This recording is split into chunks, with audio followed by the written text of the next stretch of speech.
माँ का ममता और पैर का दान दोनों करता है जान का कल्याण। दोस्तों, स्वागत है आप सभी को दूरदर्शन केंद्र ईटानगर में। दोस्तों, आज हम चर्चा करेंगे वर्ल्ड एनवायरनमेंट डे। तो मैं चाहूँगा आप सब हमारे साथ बने रहिए, आज की हमारी चर्चा सुनिए, क्योंकि हमारे इस चर्चा से बहुत ही आप सभी को लाभदायक होने वाला है। तो हमारे स्टूडियो में कुछ शख्स हम निमंत्रण किया गया है। मैं सबसे पहले आप सभी को मिलवाना चाहूँगा। मेरा बीच आया हुआ है हमारा Shri K V. Singh, IPS additional principal chief conservator forest, government of Arunachal Pradesh. और हमारे दूसरा मेहमान है Shri Harshraj D Wadar ji, IFS deputy conservator of forest, government of Arunachal Pradesh. Sir, आप दोनों को स्टूडियो में हार्दिक स्वागत है। तो सर, हमारा आज का चर्चा विश्व पर्यावरण दिवस है, सभी तो जानता है, लेकिन हम आप दोनों से जानना चाहेंगे विश्व पर्यावरण दिवस क्या है और कब से मनाया जा रहा है। नमस्कार दर्शक गणों, जैसा आप सभी जानते हैं कि विश्व पर्यावरण दिवस आजकल तो सभी को पता होगा कि हर वर्ष मनाया जाता है, लेकिन इसके पीछे जेनेसिस क्या है, कब से ये शुरू हुआ। तो 70 के दशक में लोगों को आभास हुआ कि मशीनीकरण ज़्यादा हो रहा है तो हमारे पर्यावरण को थोड़ा नुकसान पहुंच रहा है। तो इस वजह से 1974 में इसकी शुरुआत की गई। तब से ये निरंतर मनाया जा रहा है और समय के साथ साथ इसकी थीम बदलती जा रही हैं, इसमें और भी कई सारे बदलाव आए हैं जिस पे आज हम लोग चर्चा करेंगे। सर, आप कुछ एडिशन करना चाहेंगे उससे? नमस्ते। जैसे कि सर ने बताया कि वर्ल्ड एनवायरनमेंट डे जो हम लोग 1974 से मना रहे हैं, तो इसका जो पर्पज़ है बेसिक के धीरे धीरे जैसे हम लोगों का इंडस्ट्रियलाइजेशन जैसे बढ़ रहा है, तो हम लोगों को ये एनवायरनमेंट के ऊपर जो इफ़ेक्ट हो रहा है उसके प्रति हम लोगों को अवेयर करें। तो इसके लिए जो है हम लोग इस त्यौहार को मनाते हैं और इसकी अभी जो व्याप्ति है वो पूरे दुनिया भर में हम लोगों को आज दिखाई देगी। बहुत बढ़िया। अच्छा सर, हम हमारे इस फेस्टिवल में यानी कि सेलिब्रेशन में हर साल हमारा टीम बदलते रहता है, तो इस साल का टीम क्या है और ये टीम को ये साल क्यों रखा है? इस साल का जो थीम है तो ये बेसिकली एक स्लोगन है, ओनली वन अर्थ, मतलब हमारे पास केवल एक ही धरती है। अच्छा, ये हम लोग जानते हैं और ये हम लोगों को अच्छे से समझाना भी है कि हमारे पास एक धरती है मतलब क्या होता है। तो हमारे पास एक धरती है मतलब हमारे पास एक ही रिसोर्स है जो हम लोगों को, हमारे जीव जंतुओं को, जितने भी लिविंग ऑर्गेनिजम्स इस दुनिया में है, सबके लिए बस एक ही रिसोर्स है और उसी को हम लोगों को बचा के और संजो के रखना है। आज हम यहाँ पहुँचे हैं, हमारा जो जेनेसिस है वो 10,000 साल से है। इंसान धरती पर सिर्फ 10,000 साल से है, बट आगे हम लोगों को बने रहना है धरती पर, धरती को ऐसे ही हरित बना के रखना है। तो इसी को लेके जो है, इसी एक अर्थ को हम लोगों को आगे अपने आने वाले जनरेशन्स को भी ऐसे ही प्रोवाइड करना है। इसीलिए हम लोग जो वन अर्थ हम लोग बोल रहे हैं, तो इसका यही मीनिंग है और इसी को लेके हम लोग अब जब अवेयरनेस धीरे धीरे बढ़ाएंगे तभी ये अर्थ जो है ये इसी तरह से हम लोग बना के रखेंगे। हाँ, बहुत बढ़िया सर। सिंह सर, आपसे जानना कि पर्यावरण जैसे कि सब लोग जानते हैं, लेकिन पर्यावरण किससे कहते हैं? पर्यावरण कौन कौन आके पर्यावरण मिल के पर्यावरण बनता है? हमारा दर्शकगण बहुत लोग ये जानना चाहेंगे। नहीं, बहुत अच्छा है। ये पर्यावरण तो आजकल एक हर थीम में यूज किया जाता है। तो यहाँ पे हम जो पर्यावरण की बात कर रहे हैं वो टोटल एनवायरनमेंट जो हमारा अर्थ का है, जो हमारी धरती का है, उसकी बात कर रहे हैं। वैसे पर्यावरण जो एक टोटल पर्यावरण हो गया। एक पर्यावरण जब आप किसी वातावरण में रहते हैं, किसी क्लोज एनवायरनमेंट में रहते हैं, जैसे क्लासरूम में है तो उसका पर्यावरण अलग हो सकता है। ऐसे लोग जो है कंप्यूटर में यूज़ करते हैं तो कंप्यूटर वालों के लिए अलग पर्यावरण हो गया। तो पर्यावरण में एक बैलेंस बनाने का एक जो रिक्वायरमेंट है वो हमेशा ज़रूरी है। तो हम यहाँ जो पर्यावरण की बात कर रहे हैं, जब हम जैसे इस पर्यावरण में रह रहे हैं, जो धरती हमको मिली हुई है, जहाँ पे जल है, पेड़ पौधे हैं और यहाँ पे सॉयल है, जो भी चीज़ें हैं, सनलाइट है, हवा है, पानी है, मौसम का बदलाव है, बहुत सारी चीज़ें मिलके, जो सारे फैक्टर्स मिलके जब एक जगह बनती है तो उसको हम पर्यावरण कहते हैं। और पर्यावरण में आप ये समझ लें कि जो एक धरती पे जीवन संपन्न हुआ, ये किस लिए हुआ? ये इसलिए हुआ कि यहाँ पे पानी लिक्विड फॉर्म में है। तो आप सभी जानते हैं कि पानी जो है 0 डिग्री के नीचे सॉलिड हो जाता है और 100 डिग्री के ऊपर भाप बन जाता है। तो इसी बीच में पानी लिक्विड में रहता है और इसी में एक सर्टेन टेम्परेचर है जिसमें जो है लाइफ जीवित रहती है। तो अगर उसमें कोई बदलाव होता है या कुछ चीज़ें होती हैं तो लॉन्ग रन में वो एक हमारा जो जीव जंतु है, जो पूरा एनवायरनमेंट है, उसको अफेक्ट करता है। अच्छा। और उससे बहुत ज़्यादा हमारा जीवन प्रभावित हो सकता है। बहुत बढ़िया सर। अच्छा, लेकिन ये हम पर्यावरण का जो बात किया है सर ने जो बताया, लेकिन हमारा पर्यावरण, हम नॉर्मल पीपल तो ये लगता है कि पर्यावरण ठीक ठाक है। तो पर्यावरण ये हम इन्वायरमेंट डे मनाने का जरूरी कब पड़ गया, कैसे पड़ गया? जी, आपने सही बात कही कि नेचुरल एनवायरनमेंट तो हम लोग जैसे देखते हैं वैसा ही दिखता है, बट बहुत छोटे छोटे फैक्टर्स होते हैं। जैसे हमारा एनवायरनमेंट जो है वो एकदम जीव जंतुओं से बना है। हमारे धरती पर जो पहली लाइफ बनी थी वो कोई जानवर अचानक से नहीं बना है। वो शुरुआत हुई थी एक छोटे छोटे कणों से, जैसे अलगी होता है, जो हरियाली हम लोग देखते हैं पानी के नीचे, वहाँ से वो शुरू हुआ है और धीरे धीरे करके आज हम लोग यहाँ तक पहुँचे हैं।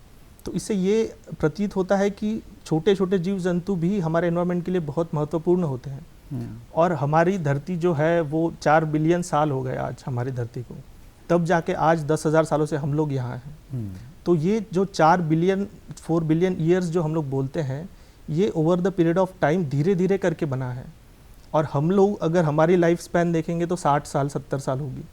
तो 70 साल की आयु में हम लोग जो है 4 बिलियन साल में जो हुआ है उसको इमेजिन नहीं कर सकते हैं। एग्जैक्टली। तो हम लोग 70 साल में जितना देखते हैं उतना हम लोगों को ज़्यादा डिफरेंस नहीं दिखता है। बट जब ये 70 साल धीरे धीरे करके 70 से 700 होंगे, 7,000 होंगे, 7 लाख होंगे, तब वो हमें पता चलेगा कि वो डिफरेंस है, वो डिफरेंस क्रिएट हो रहा है। और ये जो डिफरेंस है, जब से इंडस्ट्रियलाइजेशन हो रहा है 1850 ऑनवर्ड्स, तो तब से ये डिफरेंसेस है वो बहुत ज़्यादा बढ़ गए हैं। मतलब हम लोग अगर टेम्परेचर इंक्रीज़ की बात करें तो 1850 में जो टेम्परेचर था और आज सेम पीरियड ऑफ टाइम में जो टेम्परेचर है वो काफ़ी बड़ा हुआ है। तो ये हम लोगों ने जो 150-200 सालों में जो डिफरेंस एनालाइज किया है। जनरली सर आप जो कह रहे हैं कि नेगेटिव इफेक्ट ज़्यादा हो रहा है, नेगेटिव इम्पैक्ट डिफरेंस ज़्यादा ज़्यादा हो रहा है। जी जी जी। और नेगेटिव इम्पैक्ट हो रहा है और ये सिर्फ ह्यूमन बींग्स के कारण हो रहा है, ऐसा हम लोग एक अजम्पशन कर रहे हैं, क्योंकि ये 200 सालों में हुआ है। तो इसी के लिए हम लोगों को, ह्यूमंस को ही अवेयर करना पड़ेगा कि हम लोगों की वजह से हो सकता है कि ये चेंज हो रहा है, तो हम इसको वापस जो है इस चेंज को वापस कर पाएँ।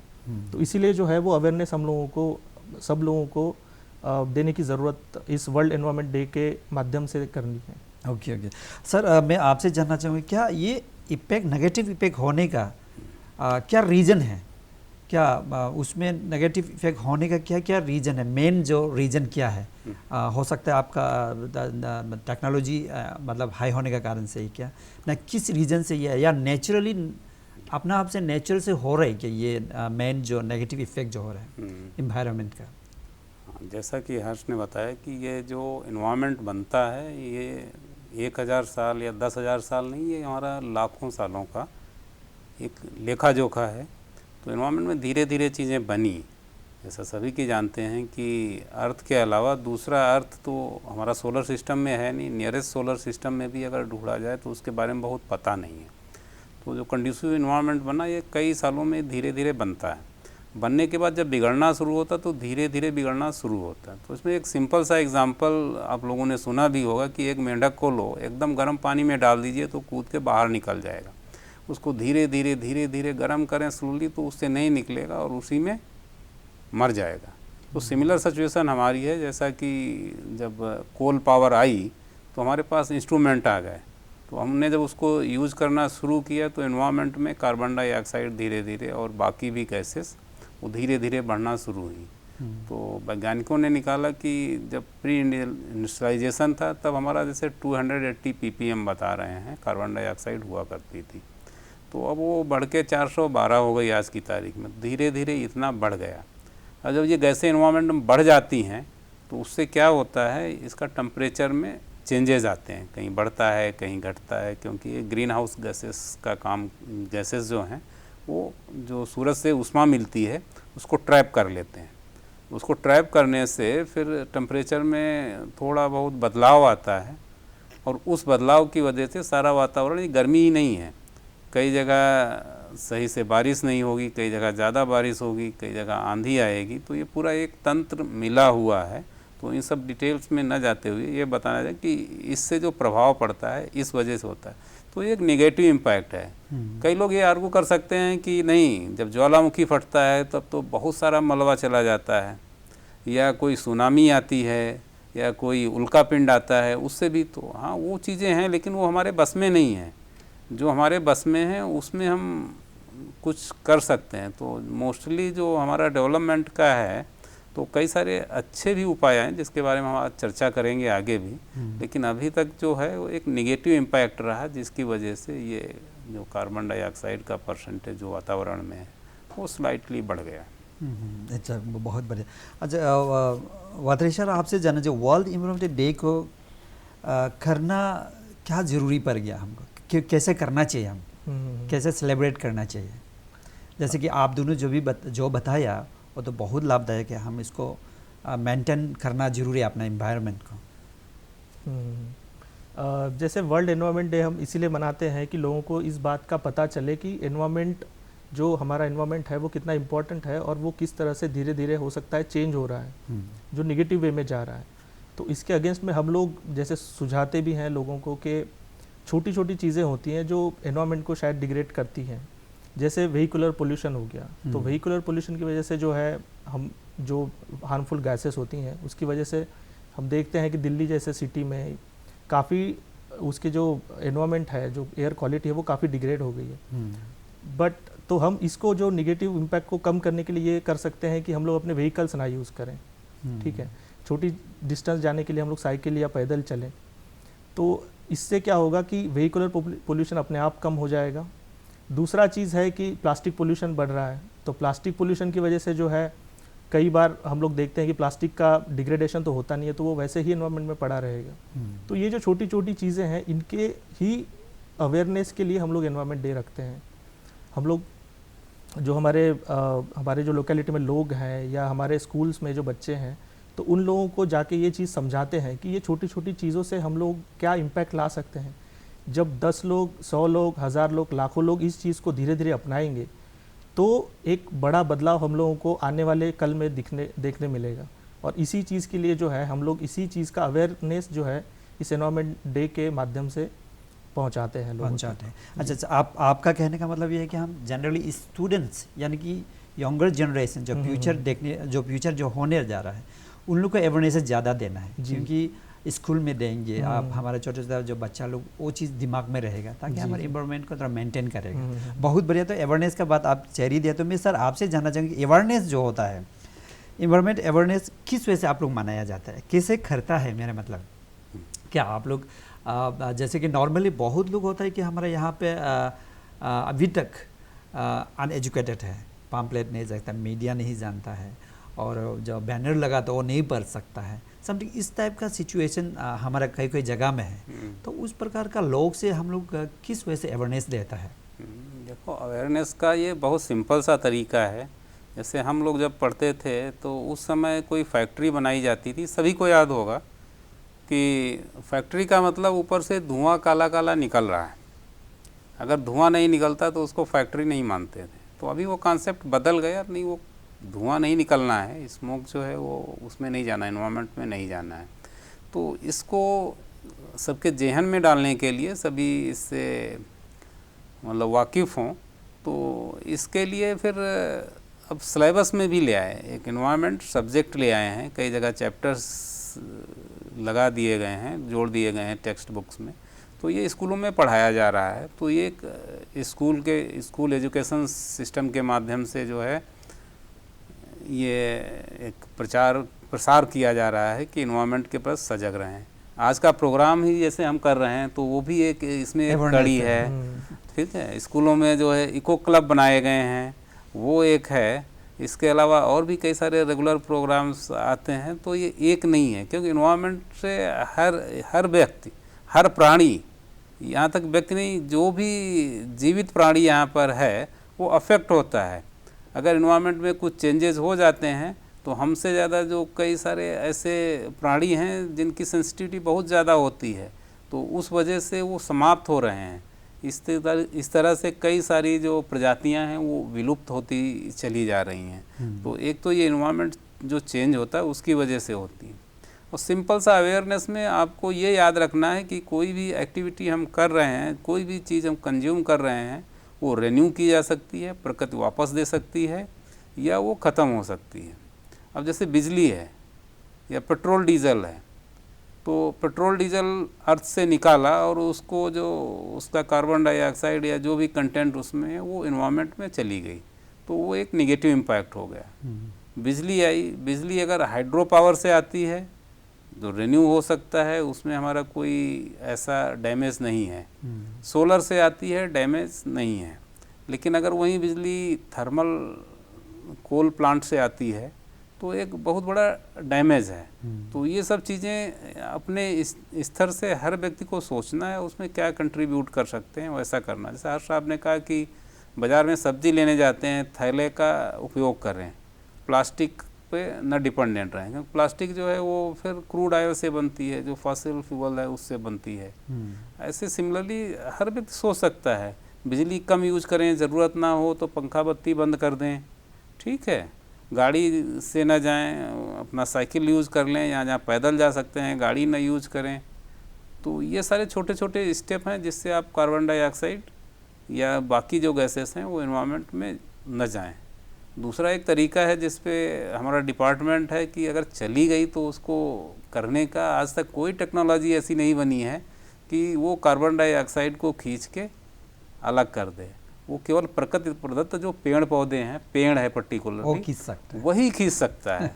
तो ये सारा झमेला उसी का है। हाँ सर, ये आपका बात से मुझे एक दिमाग में कुछ आया, वो है कि हमारा जो हम घर में भी जो होता है वहाँ से भी हम शुरू कर सकते हैं पर्यावरण बचाने के लिए। जैसे कि होता है हमारा खान पान जो भी वेस्ट मटेरियल होता है दो भाग किया जा सकता है। एक जो डिकम्पोज वाला, एक जो नॉन डिकम्पोज, इसको रिन्यूएबल कर सकता है, उसको अलग कर सकता है। तो इसको आप किस नज़र से देखता है? आप थोड़ा और इसको थोड़ा विस्तार से बताइए ताकि मेरा व्यूअर्स है वो देख के उसको भी फॉलो करे। हाँ, तो जैसा आप सभी जानते हैं कि सफाई स्वच्छता अभियान पे हमारे प्रधानमंत्री जी हमेशा बहुत स्ट्रेस करते रहते हैं। हाँ, बढ़ चढ़ के बहुत रहते हैं, अवेयरनेस देता है उस विषय में। और यहाँ पर भी रोज़ कूड़ा गाड़ी आती है और हमेशा एक म्यूज़िक चलता रहता है, गाना चलता रहता है, तो सभी को पता होगा। लेकिन इसको हम फॉलो भी करना है कि जैसे कूड़ा घर में होता है सॉलिड, तो वैसे तो 2-3 प्रकार का होता है, लेकिन घर में केवल 2 प्रकार का आप उसमें करें। तो एक कूड़ा जो होता है जो अब डिकम्पोज हो सकता है, तो आप एक थोड़ा सा पिट बना लें और उसमें उसको रखते जाएं तो वो कंपोस्ट बन जाएगा, डिकम्पोज हो जाएगा। बाद में उसको आप पेड़ पौधों में, अपना किचन गार्डन में यूज़ कर सकते हैं। दूसरा जो एक रिसाइकिल वाला होता है उसको अलग रखें, वो जो है उसको दे दें, गाड़ी को दे दें, तो गाड़ी वो रिसाइकिल करेगा अपना जो भी, जहाँ पे जो प्रोसीजर में उसमें चला जाएगा। तो इस टाइप से 2 बार प्रकार में अलग कर लें। आजकल जो है इलेक्ट्रॉनिक का भी सामान आ गया है, तो वो कचरा इन दोनों में नहीं जाएगा, उसके डिस्पोजल का प्रोसीजर अलग है। यार कि तो 3 हो जाएगा। 3 है, नहीं है तो बहुत सारे। उसके बाद एक ये पहले बता रहे हैं, तो जो इलेक्ट्रॉनिक वेस्ट है, तो इलेक्ट्रॉनिक वेस्ट में जो कई सारी जो मेटल्स हैं ऐसी यूज होती हैं जो डेंजरस होती हैं। हाँ। अगर उसको ऐसे फेंक दिया तो फिर वो सॉयल सिस्टम में चली जाएगी, फिर आपकी सब्जी में आ जाएगी, फिर उसको आप इनटेक करेंगे, फिर बहुत सारी बीमारियां हो सकती, लोग कहते हैं कैंसर हो जाता है, वो बहुत सारी चीज़ें हो जाती हैं। अच्छा। तो इलेक्ट्रॉनिक वेस्ट को अलग से डिकम्पोज वाला वो करना है, रखना है, उसके लिए अलग प्रोसेस है, अलग सेंटर पे देना है। आजकल इंटरनेट यूज़ करके आप देख सकते हैं नियरेस्ट सेंटर कहाँ है, लेकिन इसमें मत मिलाएं। इसी तरीके से हॉस्पिटल्स का वेस्ट होता है, उसका एक अलग इशू होता है, तो उसको जलाना होता है, इंसिनरेटर आते हैं, तो इस तरीके से है। लेकिन आम पब्लिक के लिए 2-3 चीज़ें मैं कहूँगा आज, क्योंकि इलेक्ट्रॉनिक भी बहुत ज़्यादा आ गया, तो इन 2 में वो भी न मिक्स करें। तो ये छोटा सा ऐसे कंट्रीब्यूशन करेंगे तो ऐसे इन्वायरमेंट बच सकता है। और अवेयरनेस आई है और इसका बहुत सारा प्रभाव भी पड़ना शुरू हुआ है। जैसा कि आप सभी जानते होंगे कि सोलर एनर्जी का पहले बहुत कम स्कोप था, अगर आप देखेंगे तो पिछले कुछ ही सालों में इतना बढ़ गया है कि अभी तो हमारे प्रधानमंत्री जी ने बात कर दी है सोलर अलायंस की। अच्छा, बहुत ही दर्शक मैं चाहूँगा कि आप छोटा सा इन्वायरमेंट को इस तरह से मदद कर सकते हैं जैसे हमारा सर बताया। तो मैं वात्री सर आपसे जानना चाहेंगे कि ये हम विकास भी चाहिए, मुझे दूसरा कंट्री को भी कंपेयर करना है, इवन दूसरा कंट्री जो हम अपना आपस में भी कंपेयर करने के लिए हमको अपना विकास भी चाहिए, कंट्री को भी विकास चाहिए, इवन विद इन स्टेट में भी अपना अपना विकास करने कंपटीशन होता है। तो अगर हम इस प्रकार से विकास करने के जाएंगे तो हमारे इन्वायरमेंट डैमेज ज़्यादा होता है। तो इसको संतुलन किस प्रकार से करें, आप थोड़ा विस्तार से बताइए ताकि हमारे दर्शक भी समझ सके। जी, आपने सही बात कही कि डेवलपमेंट और एनवायरनमेंट ये काफ़ी एक डायलेमा होता है काफ़ी लोगों के मन में कि एनवायरनमेंट ज़्यादा इम्पोर्टेंट है या डेवलपमेंट। तो इसीलिए फिर इसका कुछ एक सॉल्यूशन हल करने के लिए फिर यूनाइटेड नेशंस और उनके कॉन्फ्रेंसेस होते हैं। तो इसी एक कॉन्फ्रेंस में जो है सस्टेनेबल डेवलपमेंट का एक कंसेप्ट आया, तो जिसमें हम लोगों ने जो है अभी रिसेंट सस्टेनेबल डेवलपमेंट गोल्स में से 17 गोल्स बनाए हैं। तो उसमें जो है हम लोगों ने हमारे ह्यूमन लाइफ के सारे आयामों को कवर करने का प्रयास किया है। तो जिसमें हेल्थ हो गया, जिसमें हमारा फॉरेस्ट हो गया, पानी हो गया, हमारा इंडस्ट्री हो गया, हमारा जो मेल फीमेल रेशो है वो हो गया, हमारा हंगर मतलब फूड के रिक्वायरमेंट्स है वो हो गया। तो इन सब को मिला जुला के जो है हम लोग एक ऐसा प्रयास करने की कोशिश की तरफ बढ़ रहे हैं कि एनवायरनमेंट के संतुलन के साथ साथ हम लोग डेवलपमेंट को भी साथ साथ लेके जाए। तो इसका एक छोटा सा एग्जांपल है कि जैसे बिजली बनाना है, तो बिजली तो डेवलपमेंट का बहुत बड़ा हिस्सा है। जहाँ बिजली पहुँचेगी वहाँ डेवलपमेंट अपने आप चलेगी। तो बिजली जो है अभी हम लोग देखते हैं कि बिजली कई तरीके से पहले से बनती आ रही है। पहले कन्वेंशनल तरीके से बनती थी, जो भाप के इंजन्स थे, भाप के मशीन्स थी, तो उसमें कोल यूज़ होता था। तो उसका ज़्यादा प्रभाव होने लगा, फिर इंडस्ट्री बढ़ी, तो उसके बाद फिर उसकी वजह से पोल्यूशन बढ़ा, एयर पोल्यूशन बढ़ा, वाटर पोल्यूशन बढ़ा। तो हम लोग जो है अब प्रमोट कर रहे हैं ग्रीन एनर्जी को। ग्रीन एनर्जी मतलब जहाँ से एनवायरनमेंट में कोई भी इम्पैक्ट ना हो। जैसे हम लोगों के पास सोलर एनर्जी है, होने से भी कम हो, बहुत कम हो। तो सोलर एनर्जी बहुत बड़ा एक वरदान है, जो सूरज हमको इतनी एनर्जी देता है, बट उसको हम लोग यूज़ नहीं करते हैं। तो अभी सोलर एनर्जी के ऊपर हम लोग ज़्यादा वर्क करें कि ज़्यादा से ज़्यादा सोलर एनर्जी को यूज़ करें। सिमिलरली जो हाइड्रो पावर है, तो मैं एक अच्छी बात बताना चाहूँगा कि अरुणाचल प्रदेश जो है वो सारे कंट्री में नंबर 1 पर है। मतलब अरुणाचल का स्टेट इलेक्ट्रिसिटी जितना रिक्वायरमेंट है और उसमें जो है हाइड्रो पावर का जो कंट्रीब्यूशन है वो ऑलमोस्ट 100% है। तो मतलब हम लोग जो है कम्प्लीटली रिन्यूएबल एनर्जी पे फोकस मतलब है अभी। तो यही चीज़ है जो धीरे धीरे हम लोग फोकस करते हैं, जो सस्टेनेबल डेवलपमेंट की तरफ हम लोगों को ले जाती है। सो दैट डेवलपमेंट तो हो बट वो सस्टेनेबल तरीके से हो। मतलब इस तरीके से हो कि उसका इम्पैक्ट एनवायरनमेंट पे नेगेटिव तरीके से ना हो। तो इसी तरीके से हम लोग आगे बढ़ते हैं। बहुत बढ़िया सर। अच्छा सर, सिंह सर आपसे जानना चाहेंगे, ये हमारा ये जो अवेयरनेस तो हो रहा है लेकिन पब्लिक में कम अवेयरनेस मतलब फॉलो कम कर रहा है। सब जानता है, इवन एजुकेटेड पीपल भी, इंटेलेक्चुअल पीपल भी, इवन पंचायत के लीडर्स लोग भी प्रॉपरली वो चीज़ को अवेयरनेस को मेंटेन नहीं करता है। तो आप क्या चाहेगा, पब्लिक से क्या आप सपोर्ट चाहेगा या गवर्नमेंट से चाहेगा? तो गवर्नमेंट से भी क्या सपोर्ट चाहेगा कि उसको फुल अवेयरनेस हो, या कि कुछ स्टेट में या कुछ कंट्री में तो बहुत बढ़िया हो रहा है इस चीज़ का, लेकिन हमारा यहाँ in context of north east कहे तो, क्योंकि हमारे यहाँ पे बहुत जगह में कल्टीवेशन जो जूम कल्टीवेशन होता है, टेरेस कल्टीवेशन होता है, तो अभी उपाय नहीं, उसमें बेचारा क्या कर भी सकता है, उसमें तो काटना ही पड़ेगा, हमारा प्लांट को काटना पड़ेगा, ये मिट्टी को काटना पड़ेगा, तभी इसमें ज़्यादा लैंडस्लाइड होता है या तो पोल्यूशन ज़्यादा है। उसके बाद जूम कल्टीवेशन में से बार्निंग होता है प्लांट को काटने के बाद, तो उसमें पोल्यूशन ज़्यादा है। इस चीज़ को आप किस नज़र से देखते हैं और आपका तरफ से क्या दरख्वास्त करेंगे हमारे पब्लिक को या गवर्नमेंट को? हमारा जो मैंने बताया कि हर एक का प्रयास ये रहना चाहिए कि जो इन्वायरमेंट हमारे पुरखों से मिला है अगली जनरेशन को हम वैसा ही हैंड ओवर करें। जिस दिन ये बात समझ में आ जाएगी इन्वायरमेंट बच जाएगा, क्योंकि प्रयास तो यही है कि जैसा वातावरण पहले था वैसा ही रखना है। अब प्रॉब्लम कहाँ आती है विकास में कि पहले जूम करते थे लेकिन जूम लिमिटेड था और उसके बाद में उसमें फिर से जंगल या जो भी रिजनरेशन होकर वो रिस्टोर हो जाती थी। अभी क्या उसकी जगह ले लिया, अभी हम रोड बना रहे हैं, गाड़ियाँ यूज कर रहे हैं, मशीनरी यूज कर रहे हैं, तो इन सब से एक एडिशन हो गया। इसके और साथ सर दोस्त दे तो population also very less, nowadays population बढ़ गया, कटिंग ज़्यादा हो गया। पॉपुलेशन बढ़ गया। पॉपुलेशन तो ऐसा सच कहेंगे कि अरुणाचल प्रदेश के उसमें रेस्पेक्ट में एक अभी इशू नहीं है। एग्जैक्टली। लेकिन अगर ये इन्वायरमेंट इतना नीट एंड क्लीन है, हम तो यहाँ पिछले 1 साल से आए हुए हैं, तो मैं दिल्ली में भी रहा हूँ, तो यहाँ एक हेल्थ में अच्छे इफ़ेक्ट पड़ते हैं। लेकिन इसको हमें अच्छा रखने के लिए बैठ नहीं जाना है, प्रयास करना है। तो प्रयास करने में जैसा हमने बताया, जो भी आप एक्टिविटी कर रहे हैं, अगर कोई सब्जी खा रहे हैं तो देखें सब्जी आपका लोकल हो, आपके किचन गार्डन का हो, न कि बाहर की सब्जी।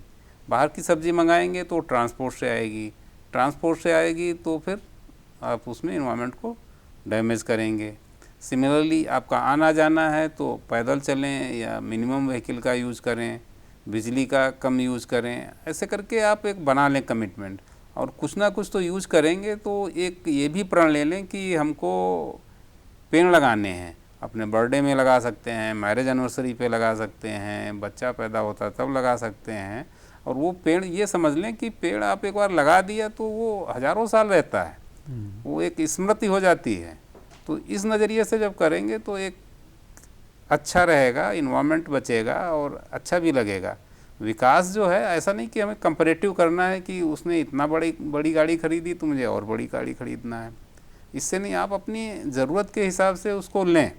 कंपैरिजन में तो कभी किसी से कंपेयर कर नहीं पाएंगे, कोई दूसरा निकल ही आएगा और आपको आत्मसंतुष्टि नहीं होगी। तो इन चीज़ों का अंत नहीं है। एग्जैक्टली। जैसा कि गांधी जी ने कहा था कि अगर कोई लालच करता है तो लालच के लिए यहाँ आपको मतलब सारी चीज़ें नहीं मिलेंगी।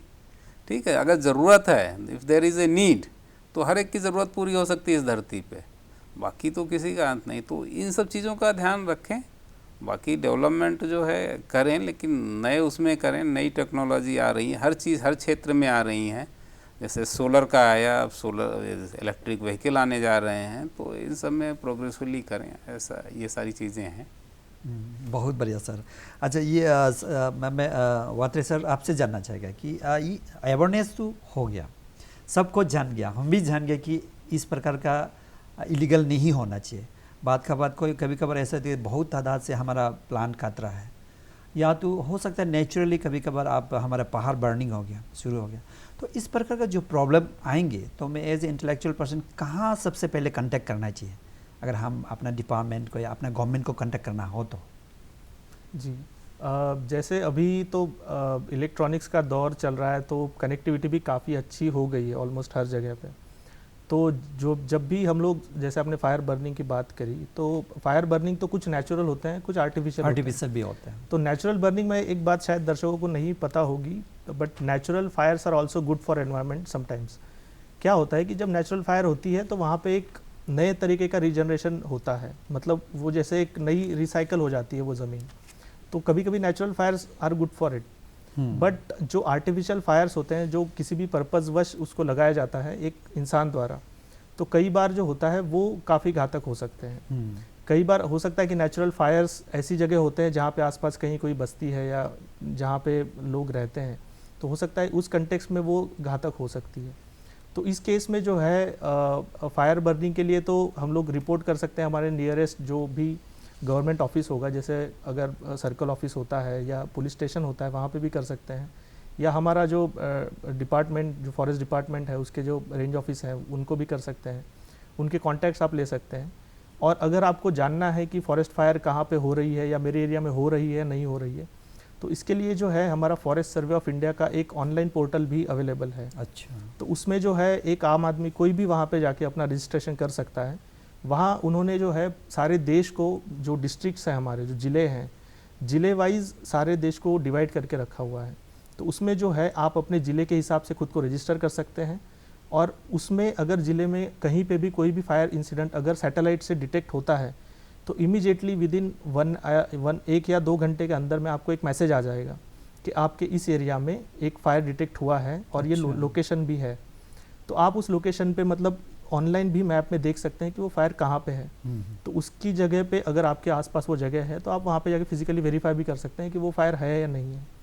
प्लस अगर वो फायर है वहाँ पे तो आप उसको रिपोर्ट कर सकते हैं, जैसे मैंने बताया कि किसी भी कलेक्टर ऑफिस या पुलिस स्टेशन या जो भी आपके आसपास गवर्नमेंट ऑफिस होगा वहाँ पे। और दूसरा, अगर वो फायर आर्टिफिशियल है या मतलब गलती से लगी है, या जैसे झूम कल्टीवेशन में भी कई जगह थोड़ा कंट्रोल बर्निंग होता है, तो उस तरीके की है तो वो आप रिपोर्ट भी कर सकते हैं एफएसआई में कि ये फायर जो था ये इस कारण के लिए लगाया गया था और ये एक कंट्रोल बर्निंग है, तो इसका इम्पैक्ट जो है वो बहुत ज़्यादा मतलब डिज़ास्टर लेवल पे नहीं होगा। तो ये आप फीडबैक भी दे सकते हैं। तो इससे जो है वो एक साइकिल, एक चेन अच्छे से बन के रहेगा, सो दैट जो है उनको भी एक फीडबैक मिलता रहेगा कि किस एरिया में किस तरह के फायर्स होते हैं और एक डाटा बिल्डअप होता रहेगा। अच्छा, तो ये कुछ तरीके हैं जो हम लोग अपने आसपास जो भी एनवायरनमेंट या जो भी डिग्रेडेशन हो रहा है तो उसको थोड़ा सा कंट्रोल करने के लिए ले सकते हैं। बहुत बढ़िया। तो इसमें मैं जोड़ना चाहूँगा, जैसा आपने कहा कि शिकायत कहाँ करें। हाँ, तो शिकायत के लिए बेसिकली 3 एक्ट हैं हमारे पास। एक है वाइल्ड लाइफ प्रोटेक्शन एक्ट, तो उसमें अगर कोई जीव जंतु या प्राणी को कोई हंटिंग करता है तो उसकी शिकायत आप chief wild life warden PCC wild life से कर सकते हैं। बाकी जिस एरिया में है वहाँ के डीएफओ को दे सकते हैं। इसी तरीके से कोई जंगल की ज़मीन पे ज़बरदस्ती कब्जा करता है वो पीसीसीएफ को दे सकते हैं, उसके लिए सेंट्रल मिनिस्ट्री को भी लिख सकते हैं। और तीसरा जो एनवायरनमेंट है जिसके बारे में चर्चा कर रहे हैं, तो एनवायरनमेंट के तहत जो है 2 ऑटोनॉमस बॉडी बनाई गई हैं। पोल्यूशन कंट्रोल बोर्ड एक स्टेट का है, ठीक है, Arunachal Pradesh state pollution control board. तो वहाँ पे शिकायत कर सकते हैं, जैसे रिवर में कोई पोल्यूशन है या कोई माइनिंग कर रहा है और आपको लग रहा है कि इससे वातावरण को है, तो वो एक्शन लेंगे। और अभी रिसेंटली मैं बताना चाहूँगा कि जो नेशनल ग्रीन ट्राइब्यूनल है उसने बहुत हैवी पेनाल्टी लगाई है कुछ ऑर्गेनाइजेशंस पे, तो एक्शन होता है, ऐसा नहीं कि। तो आजकल बहुत ज़्यादा अवेयरनेस है और इसके लिए एक जो एनवायरनमेंट बचाने के लिए केंद्र सरकार ने अलग से एक ट्राइब्यूनल ही बना दिया है, that is national green tribunal. और अरुणाचल के लोग बहुत अवेयर हैं आजकल, तो जिस हिसाब से अवेयरनेस है तो सभी को पता है, सब अच्छा होना चाहिए। तो अच्छा होना चाहिए। इसके साथ ही असल हम समय नहीं होने के कारण से आप दोनों से बहुत बात करने का तो मन है, फिर भी समय नहीं होने के सर मेरे दर्शक को भी इच्छा है सुनने को, लेकिन समय नहीं होने के कारण से हमारा यही प्रोग्राम को यही पर रद्द करना पड़ेगा। तो आप दोनों स्टूडियो में आए उसके लिए ढेर सारी शुक्रिया। और वंस अगेन आप दोनों को भी I wish you world environment day. So दोस्तों, उम्मीद करते हैं कि आपसे हमारा चर्चा बहुत अच्छा लगा। हम आप सभी से वादा करता हूँ कि नेक्स्ट टाइम फिर नेक्स्ट कुछ टॉपिक लेके आएंगे और हमें इंतज़ार करते रहेगा। नमस्कार।